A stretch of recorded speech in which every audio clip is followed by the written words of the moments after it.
Bonjour et bienvenue aux Capsules du professionnel. Je suis Jean-Pierre Morin, c'est moi le nouveau professionnel au Club de golf Victoriaville. Et au cours des prochaines semaines, je vais tenter d'améliorer votre golf par quelques techniques simples qui vont faire le tour un petit peu du golf et qui vont tenter de rendre votre 19e trou des plus agréables. Première technique cette semaine, nous allons apprendre à faire des coups roulés et des coups d'approche roulés avec le fer 8, avec le pitching wedge et avec le putter. Première chose, lorsqu'on fait des coups roulés, on va commencer avec les coups roulés. Les choses importantes sont l'alignement, la prise et le mouvement arrière, le mouvement de balancier qui est très important. Première chose, la prise.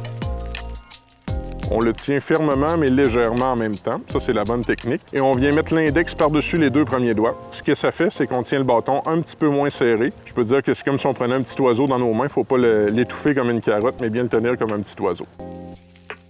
Deuxièmement, lorsque nous exécutons nos roulés, nous devons toujours avoir une position des plus confortables, c'est-à-dire les pieds environ la largeur des épaules, et la balle doit toujours être au centre et à l'avant de nos pieds. Si on recule toujours très loin, nous devons ralentir, ce n'est pas l'idéal. Donc, se concentrer pour avoir un roulé ferme, en ayant un élan arrière très contrôlé, ça peut être une excellente idée. Deuxième chose, quand on prend notre putter, on a toujours le droit de marquer la balle sur le verre, donc c'est bien important de faire comme les professionnels le font à la télé. Sur la balle, il y a toujours des écritures, soit TaylorMade, soit Callaway, soit peu importe. On va toujours aligner les écritures de la balle vers le trou, vers où on vise, et par la suite, on va aller aligner la ligne qu'il y a sur notre fer droit vis-à-vis les écritures. Ça va nous aider à être sûr d'être bien aligné et à faire rouler la balle dans la bonne direction.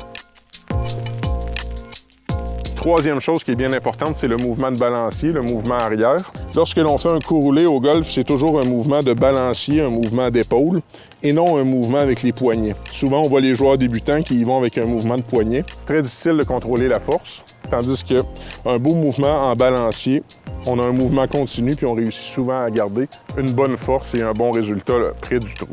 Pour faire des bons coups roulés, c'est les 3 points capitaux pour réussir. C'est la clé du succès pour améliorer votre golf.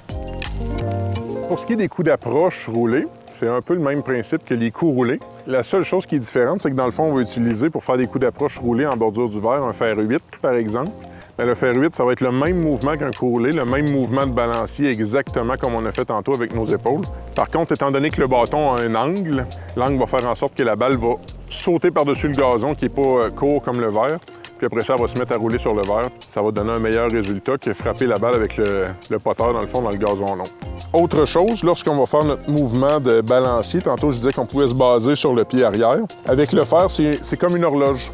En ce moment, la tête se trouve à 6 heures et le bout du bâton se trouve à midi. Et tout dépendant à quelle distance nous allons reculer en arrière, par exemple 7 heures, 8 heures, 9 heures, 10 heures, eh bien, la balle va faire une distance différente. C'est donc une bonne façon de contrôler notre force en appliquant le principe du cadran qui va derrière. Puis notre mouvement de balancier va être le même. Et la seule chose, c'est qu'on va venir essayer de frapper la balle un petit peu abrupte. Vous voyez, il y a un petit peu de gazon qui lève en ce moment pour que la balle puisse sauter dans les airs et rouler par la suite sur le verre. C'est la bonne façon d'utiliser un fer 8 ou un fer 7 en bordure du verre. Puis la dernière chose que je peux vous dire, c'est un rapport mathématique, beaucoup les coups d'approche. Avec le fer 8, la balle va faire 1/3 de la distance dans les airs et 2/3 de la distance en roulant. Donc, juste à bien analyser votre distance, faire tomber la balle à la bonne place. Et le tour est joué, vous allez vous en aller près du trou sans trop de problèmes avec le même mouvement qu'un putter. Donc, si vous mettez juste un petit peu de pratique avec vos coups d'approche roulés avec le fer 8 ou même avec le fer 7, eh bien, vous gagnerez du succès sur le terrain et vous sauverez au moins 2 à 3 coups pour avoir plus de plaisir.